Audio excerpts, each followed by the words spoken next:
Assalamualaikum warahmatullahi wabarakatuh. Manipuri degi lengbi rakba Hafiz Qari Muhammad Saeed Ahmad Iro Mathak Laikai Mahaku ngasigi mehfil asida naate rasul amakhaktang pesh kawina naba mahaku miyam dimanda kakochari. Assalamualaikum warahmatullahi wabarakatuh.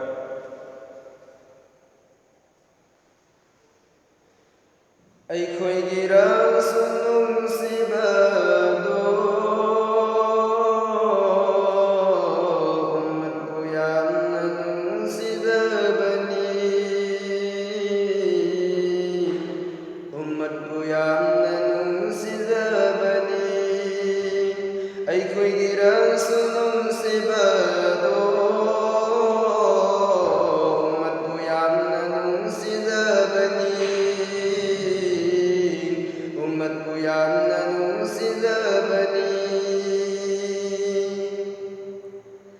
तुम बकय तुम दना जा बकय था दो लगा तुम बकय तुम दना जा बकय था दो लगा उम्मत की दमक वादरम बनी खंजरम बनी उम्मत की दम खंजरम बनी ऐखोई रसूल सिबदो उम्मत बुयाम ननुसिद बनी उम्मत बुयाम ननुसिद बनी दिन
ꯅꯨꯡꯁꯤꯖꯕꯅꯤ